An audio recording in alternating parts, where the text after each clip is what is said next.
Hello, నేను Mrs Rao. RS Praveen Kumar dynamic IPS officer. ఆయన volunteer retirement తీసుకున్నారు. ఆ తర్వాత ఆయన బీఎస్పీ పార్టీలో పనిచేశారు, తెలంగాణ కన్వీనర్గా. ఆయన అదృష్టాన్ని పరీక్షించుకున్నాడు 2023 అసెంబ్లీ ఎన్నికల్లో. కానీ ప్రజలు ఆదరించలేదు. సీన్ కట్ చేస్తే బీఆర్ఎస్ పార్టీలోకి వెళ్ళిపోయారు.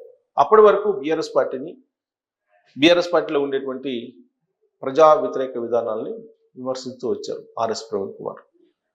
ఇప్పుడు ఆయన బీఆర్ఎస్ పార్టీ వాణిని, బీఆర్ఎస్ పార్టీ విధానాలని, బీఆర్ఎస్ పార్టీ అభిప్రాయాల్ని ప్రజల్లోకి తీసుకువెళ్తున్నారు. ఇంతవరకు మనకు అభ్యంతరం లేదు. ఎందుకంటే ఆయన బీఆర్ఎస్ పార్టీలో ఉన్నారు కాబట్టి బీఆర్ఎస్ పార్టీ భావజాలాన్ని, బీఆర్ఎస్ పార్టీ విధానాలని, బీఆర్ఎస్ పార్టీ ఆలోచనల్ని ప్రజలకు చెప్తూ ఉంటారు. అయితే ఆంధ్రప్రదేశ్లోకి ఏలు పెట్టారు ఆర్ఎస్ ప్రవీణ్ కుమార్. ఏ విషయంలో ఏలు పెట్టారని అంటే, సునీల్ ఐపీఎస్ ఆయన రఘురామకృష్ణరాజు గారి 3rd డిగ్రీ కేసులో ఆయన ఉన్నారు, నిందితుడిగా ఉన్నారు సునీల్. ఆర్ఎస్ ప్రవీణ్ కుమారు ఇప్పుడు సునీల్ కుమార్ని ప్రోత్సహిస్తున్నారు. సునీల్ కుమార్ యొక్క నిజాయితీని గురించి మాట్లాడుతున్నారు ఆర్ఎస్ ప్రవీణ్ కుమార్ గారు. డైనమిక్ ఆఫీసర్ సునీల్ కుమార్ అని చెప్పి ఆర్ఎస్ ప్రవీణ్ కుమార్ గారు చెప్తున్నారు. నిజాయితీ గల ఆఫీసర్ సునీల్ అని చెప్పి ఆర్ఎస్ ప్రవీణ్ కుమార్ గారు చెప్తున్నారు. ఇంకొక వైపేమో సిఐడి చీఫ్గా ఉన్నప్పుడు సునీల్ కుమార్ చేసినటువంటి అరాచకాలు, సునీల్ కుమార్ చేసినటువంటి అక్రమాలు, అవినీతి ఒక్కొక్కటిగా బయటకు వస్తూ ఉన్నాయి. తాజాగా వచ్చినటువంటి కుంభకోణం ఏంటో తెలుసా? దాదాపు 3 కోట్ల రూపాయల కుంభకోణం, డాష్ బోర్డ్ కుంభకోణం. ఇది సిఐడికి సంబంధించి ఇన్ఫర్మేషన్. ఈయన ఆల్రెడీ సిఐడి చీఫ్గా కాకముందు ఈయన డిపార్ట్మెంట్లో చేశారు. డిపార్ట్మెంట్ చేసినప్పుడు ఒక డాష్ బోర్డు కావాలి అని చెప్పి ఆయన తయారు చేసుకున్నారు డిపార్ట్మెంట్కి సంబంధించి. ఆ డాష్ బోర్డుకి సంబంధించి జనరల్గా ఓపెన్ టెండర్స్ పిలుస్తారు. ఓపెన్ టెండర్స్ పిలిస్తే ఎవరైతే టెక్నాలజీ పరంగా సౌండ్ ఉంటారో వాళ్ళు వచ్చి ఆ డాష్ బోర్డ్ని డిజైన్ చేస్తారు. దాని నిర్వహణకు సంబంధించి కొంత ఇస్తూ ఉంటారు. ఇది 10 లక్షల కన్నా ఎక్కువ కాదు సంవత్సరానికి. ఎవరు డాష్ బోర్డ్ నిర్వహించినా, ఏ డిపార్ట్మెంట్కి సంబంధించినటువంటి ఈ వెబ్సైట్లని, పోర్టల్ని నిర్వహించాలన్నా 10 లక్షల కన్నా ఎక్కువ కాదు.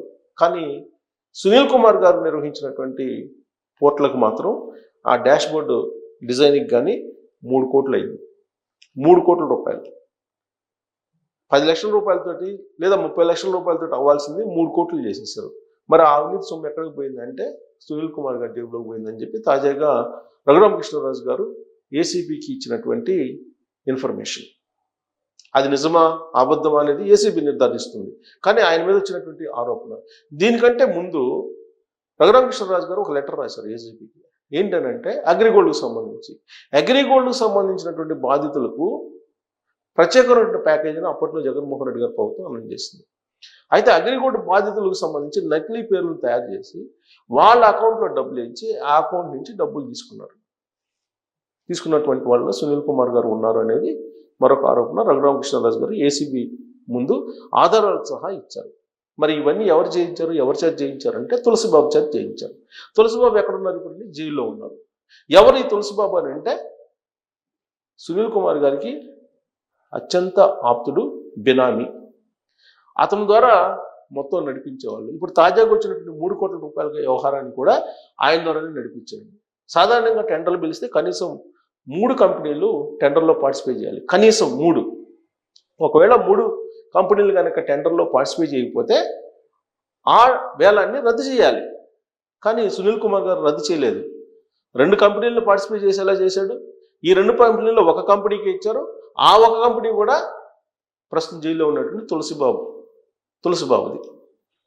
సో ఆ ఒక్క కంపెనీకి 30 లక్షలు చేసేదాన్ని పోర్టల్ని 3 కోట్ల రూపాయలు ఛార్జ్ చేసి వాటిని జేబులో వేసుకున్నాడు సునీల్ కుమార్ అనేది ఆయన మీద ఉన్నటువంటి ఆరోపణ. రఘురామకృష్ణరాజు గారు ఆ మేరకు ఆయన మీద లేఖ కూడా రాయడం జరిగింది ఏసీబీకి సంబంధించి. ఆల్రెడీ సిఐడి ఇప్పుడు ఆయన్ని విచారించడానికి సిద్ధమవుతుంది, ఆయన జైల్లో పెట్టడానికి కూడా సిద్ధమవుతుంది. దానికి కారణం ఏంటంటే రఘురామకృష్ణరాజు గారి మీద 3rd డిగ్రీ ప్రయోగించారు. అప్పట్లో జగన్మోహన్ రెడ్డి గారు అధికారంలో ఉన్నప్పుడు దాని మీద కేసు పెడితే ఫైల్ కూడా చేయలేదు. ఫైల్ చేయకపోగా కనీసం పట్టించుకోలేదు ఆయన కంప్లైంట్ని. అయితే కూటమి ప్రభుత్వం అధికారంలోకి వచ్చిన తర్వాత రఘురామకృష్ణరాజు గారు పోలీసులకు కంప్లైంట్ చేశారు. కంప్లైంట్ చేసి పోరాడితే 4 రోజుల తర్వాత రిజిస్టర్ చేశారు. కేసుని రిజిస్టర్ చేసి ఇన్వెస్టిగేషన్ స్టార్ట్ చేశారు. ఇన్వెస్టిగేషన్ స్టార్ట్ చేసినటువంటి క్రమంలో రఘురామకృష్ణరాజు గారి మీద 3rd డిగ్రీ ప్రయోగించారా లేదా అనే దాని మీద ఇప్పుడు ఎంక్వైరీ జరుగుతున్నటువంటి క్రమంలో విజయపాల్ ఆ రోజున విచారణాధికారిగా ఉన్నారు.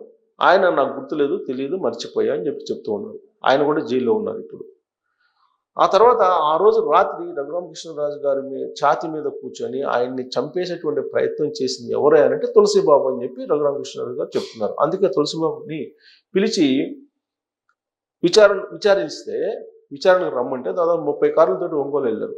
ఆడ ఎస్పీ దామోదర్కి విచారణ అధికారిగా ఉన్నారు. ఆయన ఎదుట హాజరు కావడానికి 30 కార్లతోటి తులసిబాబు వెళ్ళారు. అంటే ఏ స్థాయిలో వీళ్ళు ఎదిగారు అని చెప్పొచ్చు మనం. అంటే తులసిబాబు తోటి సునీల్ కుమార్ అంటగారు, లేదా సునీల్ కుమార్ తులసిబాబుకి అండదండగా ఉండి ఈ మొత్తం దందాల వ్యవహారాన్ని కూడా నడిపారు. అయితే ఇక్కడ కేసు ఫైల్ అయిన తర్వాత రఘురామకృష్ణరాజు గారు పెట్టిన కంప్లైంట్ని బేస్ చేసుకొని అసలు మీరు కేసు ఎలా పెడతారు, సుప్రీంకోర్టు నామ్స్కి విరుద్ధం, రాజ్యాంగ విరుద్ధం అని చెప్పేసి కామెంట్ చేశారు సునీల్ కుమార్ గారు. దీన్ని తప్పుపడుతూ ఆయన మీద కూడా కేసు పెట్టాలని చెప్పేసి ఇప్పుడు డిమాండ్ వస్తుంది. కేసు కూడా పెట్టారు. ఇప్పుడు విచారిస్తూ ఉన్నారు. విచారిస్తున్న క్రమంలో తులసిబాబు అలాగే విజయపాల్ వీళ్ళిద్దరూ ఇప్పుడు ప్రస్తుతం జైల్లో ఉన్నారు. అంతకుముందు పోలీసులు విచారించారు. విచారణ సందర్భంగా కొన్ని ఇంపార్టెంట్ క్లూస్ ఇచ్చారు.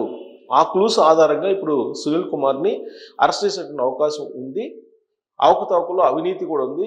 ఒకవైపు సిఐడి, ఇంకొక వైపు ఏసీబీ రెండు కూడా విచారించి సునీల్ కుమార్ని జైల్లో పెట్టేటువంటి అవకాశం ఉందని చెప్పి ప్రచారం జరుగుతుంది. అయితే ఈ సర్వీస్ రూల్కి విరుద్ధంగా తన మీద కేసు పెట్టారని చెప్పి సునీల్ కుమార్ అంటూ ఉన్నారు. సర్వీస్ రూల్స్కి విరుద్ధంగా చేసి పెట్టారు అనడంలోనే రాజద్రోహం కేసు ఇతని మీద పెట్టాలి అనేది ఒకటి వినిపిస్తూ ఉంది. అది ఇప్పుడు రఘురామకృష్ణరాజు గారు రోజు రోజుకి ఒక లెటర్ బయటికి తీసుకొస్తూ ఉన్నారు. ఆధారాలతో సహా లెటర్ రూపంలో ఏసీబీకి అందిస్తున్నారు, సిఐడికి కూడా అందిస్తున్నారు. వీటన్నిటి మీద విచారణ జరిగితే కనుక ఖచ్చితంగా సునీల్ కుమార్ జైలు పోలవటం ఖాయం, ఉద్యోగం బూస్ట్ కావడం కూడా ఖాయం అని చెప్పి అనిపిస్తుంది. ఇలాంటి పరిస్థితుల్లో సునీల్ కుమార్ కేవలం ఎస్సీ అయినందువల్ల అతన్ని హెరాస్ చేస్తున్నారని చెప్పి ఆర్ఎస్ ప్రవీణ్ కుమార్ గారు మద్దతు ఇస్తున్నారు. నిందితులకి ఆరోపణలు ఎదుర్కొంటున్నటువంటి వాళ్ళకి, కేసులను ఫేస్ చేస్తున్నటువంటి వాళ్ళకి, విచారణలో ఉన్నటువంటి వాళ్ళకి మద్దతు ఇవ్వడం అనేది ఐపీఎస్గా ఆర్ఎస్ ప్రవీణ్ కుమార్ గారికి ఎంతవరకు సబబు? అంటే ఒక అవినీతి అక్రమాలు ఎదుర్కొంటున్నటువంటి వాళ్ళు లేదా ఆరోపణలు ఎదుర్కొంటున్నటువంటి వాళ్ళకు కులం ఆపాదించి ఎస్సీలని వేధిస్తున్నారు అనేటువంటి ఒక కోణాన్ని ఆర్ఎస్ ప్రవీణ్ కుమార్ గారు తీసుకురావడం అనేది చాలా మంది తప్పుపడుతున్నారు.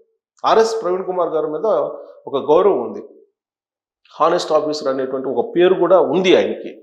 కొంతమంది అభ్యంతరం పెడుతున్నప్పటికీ కూడా ఎక్కువ మందిలో ఆయనకి హానెస్ట్ ఆఫీసర్ అనే పేరు ఉంది. సరే, ఆయన పొలిటికల్ అయ్యారు ఇప్పుడు.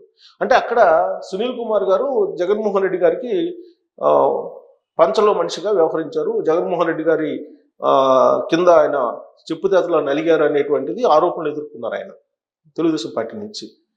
సో ఇప్పుడు బీఆర్ఎస్ పార్టీ అలా వైఎస్ఆర్ కాంగ్రెస్ పార్టీ రెండు ఒకటే, ఒక తానులో ముక్కలు.